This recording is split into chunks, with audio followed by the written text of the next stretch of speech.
Hace ya algunos años que la ganadería dejó de guiarse por la apreciación visual. Una selección genética, los DEPs, una transferencia embrionaria, una inseminación artificial mejoran no solo la calidad de los rodeos en el campo, sino también el producto final en el plato. Y eso es lo que pudimos apreciar bien de cerca en nuestras visitas a las tranqueras junto a Horacio Lavalle y Marta Vila Moret, un sinónimo de excelencia genética.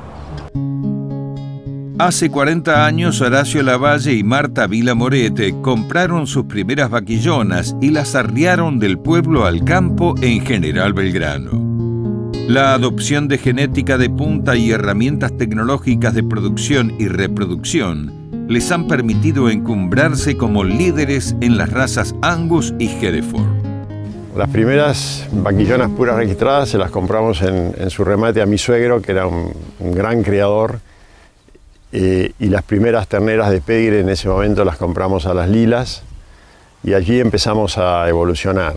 A lo largo de todos estos años se ha ido cambiando mucho, se ha ido evolucionando mucho, por un lado desde el punto de vista técnico, con la adopción obviamente de la inseminación artificial en forma masiva, y nosotros desde hace 30 y pico de años largos estamos trabajando con trasplante embrionario, que ha posibilitado la explosión de las madres. El tipo de animal ha cambiado. Hoy buscamos, o desde hace ya unos cuantos años buscamos, básicamente animales funcionales que se puedan mover bien, que trabajen bien, animales que tengan mucha carne, que sean muy anchos en sus cuartos traseros, con buen arco de costilla, buenas estructuras, y hembras bien femeninas que puedan criar bien sus terneros. Todo esto tiene dos vertientes: la apreciación visual y, por otro lado, la información. Esto ha evolucionado mucho también. Hoy los programas de evaluación genética nos dan mucha información que nos permiten predecir cómo evolucionan o van a evolucionar los animales. Luego tenemos todas las mediciones ecográficas que nos hablan de la carne que tienen los animales dentro, digamos, la parte que no se ve.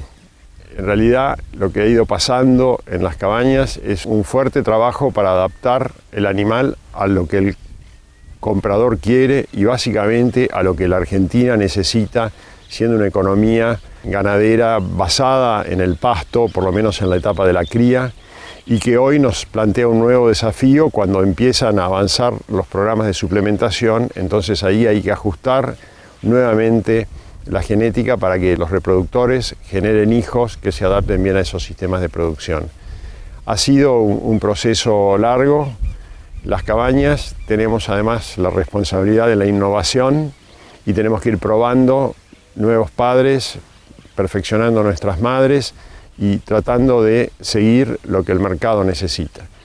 Por ejemplo, ahora, si se abren posibilidades en el futuro de exportación, va a haber que revisar también el tipo de animal que se usa para que llegue a cumplir, por ejemplo, la 481 en la edad que tienen que tener, con el grado de engrasamiento que tienen que tener y que no se pasen de grasa, que es un problema. Hay que estar siempre siguiendo lo que el mercado necesita, lo que el mercado requiere, tener mucho contacto con los usuarios, digamos, saber lo que está haciendo la industria, saber lo que están haciendo los invernadores y los feedlots. Creo que es un todo. Y apoyarse mucho en la información, en los datos, y ser tremendamente estricto en la selección fenotípica. ¿Y cuáles son las actividades que junto a Marta llevan adelante en la cabaña para poder lograr a largo plazo la excelencia genética? La cabaña es un proyecto de dos, digamos, lo hacemos con Marta, lo hemos hecho desde el principio, día a día. Para nosotros es no solamente una actividad, sino que es una pasión. Nos gusta mucho lo que hacemos, nos gusta mucho ver nuestras vacas, nos gusta mucho ver los terneros que van naciendo. Nosotros decimos que renovamos las esperanzas en cada ternero que nace. Es un trabajo duro, hay trabajo todos los días, hay que estar muy atento, es un trabajo en el cual hay que estar sobre los animales en forma continuada si uno quiere realmente hacer un buen proceso de selección. Es un esfuerzo grande, la cabaña tiene un proceso importante, tal vez uno de los centrales, que es la definición del programa genético y la elección de los animales adecuados para llevarlo a cabo. Luego viene todo el tema reproductivo que se pone en marcha y una vez que van naciendo los terneros empieza un proceso selectivo de los terneros a ver cuáles justifican un cuidado especial con destino a exposiciones o cabezas de remate o toros padres para centros de inseminación. Y todo eso requiere mucha información, mucho seguimiento y básicamente requiere tener un equipo de gente que tenga entusiasmo, que tenga ganas y que acompañe este proceso, porque es sacrificado hacer este trabajo si uno lo quiere hacer personalmente como lo hacemos nosotros, pero también es muy gratificante.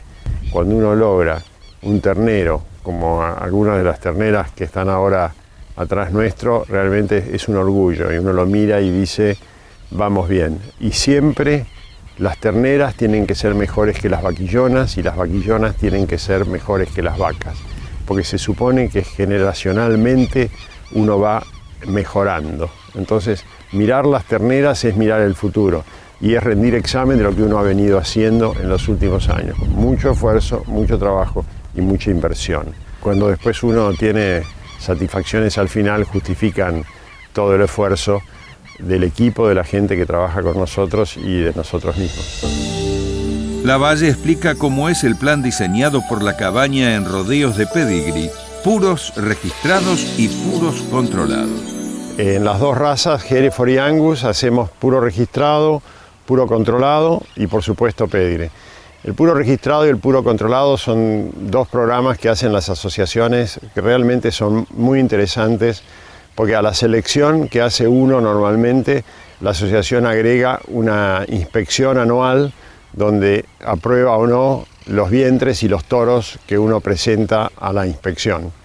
En general, sobre esos vientres se usan toros de pedigrí, o en el caso de Hereford, pedigrí o S barra, que son toros puros registrados superiores, y los criadores a lo largo de los años, usando mejores toros y siendo más exigentes en la selección de esas hembras, conforman planteles que, si uno los mira a lo largo de 10 años, generan un mejoramiento muy importante. Para nosotros es una de las partes más importantes de nuestra actividad. Nosotros comercializamos más reproductores puros registrados y puros controlados que de pedigrí, y es un muy buen complemento y lleva un mejoramiento importante a rodeos generales que usan estos toros controlados o registrados, tanto Hereford como Angus, sobre sus vacas generales, generan mejores terneros de destete, mejores novillos en el futuro y mejores hembras de reposición. Hay un mercado muy importante para este tipo de reproductores porque está toda la presión de selección que hace uno más la presión de selección que le agrega la Asociación de Criadores. ¿Y cuáles son las herramientas de selección que generan el gran cambio en los rodeos de la cabaña? Como herramientas de producción, creo que lo que ha producido un cambio sustancial en su momento ha sido la posibilidad de inseminar, porque eso permite usar reproductores superiores sobre cantidades grandes de vientres. Eso ha sido un cambio importante. Y en las cabañas, que somos quienes usamos la tecnología del trasplante embrionario, eso ha sido también otro cambio porque permite reproducir a las mejores vacas en forma mucho más importante que lo que puede hacer en forma natural. Por otro lado, ha cambiado también todo el sistema de alimentación y de suplementación que lo vemos en todo el ambiente ganadero que aporta.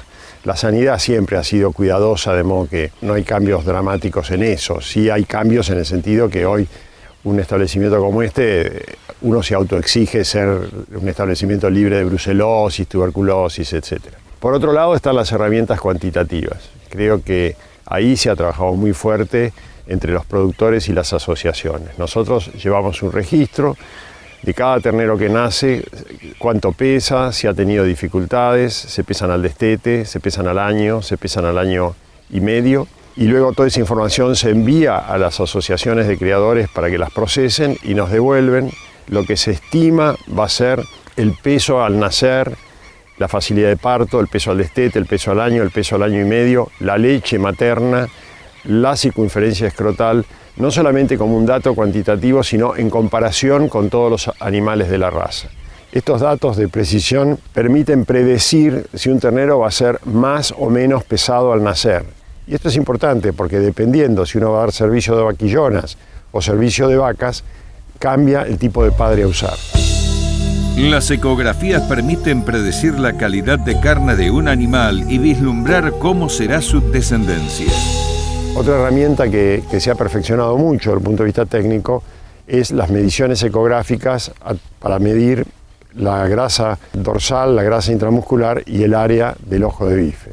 Medir el área de ojo de bife permite predecir con mucha certidumbre qué cantidad de músculo útil va a tener el novillo, hijo de estos toros, en el futuro. Todo esto también se compara a través de los programas de la asociación con todos los animales de la raza. La suma de estas herramientas son una parte del proceso decisorio, porque yo puedo tener los mejores números, pero si el toro tiene un problema de estructura y no puede caminar, no va a poder dar servicio. Entonces hay como un gran filtro, que es el filtro fenotípico y de estructura, y la otra parte son las herramientas de los números. En el proceso de selección de reproductores los tiempos son largos. Horacio Lavalle repasa cuándo comienza el proceso y cuáles son los elementos centrales a tener en cuenta. Desde que uno toma la decisión de entorar una vaca, el periodo de servicio, 9 meses y medio, luego nace el ternero y hasta que llega al mercado, digamos, estamos hablando de prácticamente un ciclo de 3 años. Pero todo esto en realidad empieza cuando uno gesta una ternera que va a ser la madre del futuro. Es un proceso largo, por eso hay que ser muy cuidadoso y creo que hay algunas herramientas que son muy valiosas en este sentido. En el caso de una cabaña que uno tiene las vacas muy conocidas una por una, es muy bueno tener un récord de cómo ha producido esa vaca a lo largo del tiempo. O sea, nosotros de cada vaca que tenemos sabemos lo que ha ido produciendo y qué destino tuvieron. Hay que pensar que no solamente están las crías naturales de las vacas, sino que cuando uno trabaja intensamente con trasplante embrionario, acá hay vacas que han tenido 30, 40, 50, hasta 100 hijos. De modo que ahí podemos sacar conclusiones muy firmes de cómo se comportan cada uno de los toros con cada una de las vacas. Hay que evaluar muy cuidadosamente los toros que se van a usar, pero muy cuidadosamente. En los rodeos, por ejemplo, puros registrados o puros controlados, es conveniente usar toros probados, toros que uno ya sepa cómo van a dar. En la cabaña lo mismo, pero en la cabaña uno tiene, como decía antes, la responsabilidad de probar toros nuevos. Ser muy cuidadoso en elegir el toro que uno cree que va a satisfacer mejor las necesidades del mercado, cruzado con las vacas que uno tiene. La necesidad de tener un programa genético es imprescindible para poder satisfacer a los mercados conforme vayan cambiando sus gustos. ¿Y cómo están utilizando las nuevas tecnologías de selección genómica para poder descubrir una mejor eficiencia en la producción del lote? La preocupación permanente es el proceso de selección. Como dijimos antes, es trabajar muy estrictamente sobre los vientres, no tener vacas que no produzcan en el nivel que uno quiere tener, ser muy cuidadoso en la elección de los padres, usar intensamente las herramientas de evaluación genética que tenemos. Posiblemente el próximo paso, con un plazo no definido, es estar siempre muy atento a lo que suceda con las evaluaciones genómicas.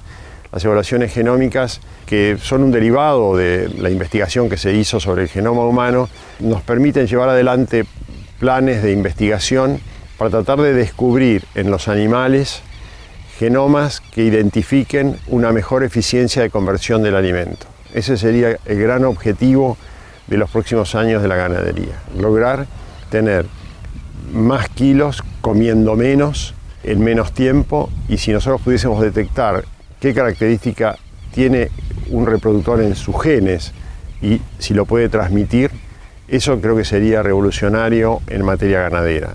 En el país, en el extranjero se está trabajando fuertemente, son inversiones grandes, pero puede ser un avance notable en la ganadería de carne. El Cabañero cuenta cómo han sido los últimos años para la ganadería, signada por el avance agrícola y las complicaciones comerciales. En los últimos años es obvio que la ganadería ha reducido el número de cabezas, en parte por falta de rentabilidad y en parte por avance de la agricultura. Eso es un dato. Lo que creo que también ha pasado simultáneamente es que los productores han mejorado su manejo ganadero debido a que muchos no quieren reducir el número de vacas, pero quieren además hacer agricultura o han querido hacer agricultura. De modo que esos rodeos de cría se han manejado mejor, con mejores resultados, manejando mejor los pastos y los sistemas de suplementación. Creo que hay una reducción fuerte de volumen, hay un desaliento importante por la falta de exportaciones que perjudica particularmente al novillo pesado, que es lo que da sentido a la ganadería, porque tener vacas para vender novillitos de 300 y pico de kilos son 100 kilos menos de lo que uno podría vender. Eso ha sido un desaliento y le ha quitado rentabilidad al sector, y si uno lo mira desde el punto de vista práctico en cuanto al precio de la carne, en los últimos años ha aumentado como nunca la diferencia entre el precio del novillo y el precio de la carne al público. O sea que la solución de no exportación no benefició al consumidor, sino todo lo contrario. Las perspectivas son infinitas porque el mercado mundial demanda carnes rojas. No hay mucha capacidad de producción ociosa en el mundo. Hay países que han decidido que no pueden producir más, Europa prácticamente toda, Australia está en sus límites. Estados Unidos ya sabemos hasta dónde ha llegado, Brasil creciendo, Uruguay creciendo, pero la Argentina tiene enorme potencial de aumentar su producción y además una excelente imagen de sus carnes en el exterior. Los precios internacionales son atractivos, de modo que creo que si se dan las condiciones de apertura de las posibilidades de exportación, revisando los parámetros sobre los cuales hoy exportamos en cuanto a retenciones, tipo de cambio, etcétera, para compensar los costos crecientes que hemos tenido en los últimos años, las perspectivas son muy buenas en el orden internacional y uno puede mirar el espejo que es Uruguay, cómo ellos han aumentado enormemente sus exportaciones, han seguido abasteciendo el mercado local y están en condiciones de seguir creciendo aún más, y no ha perjudicado al consumidor uruguayo en el precio al público la exportación de carne.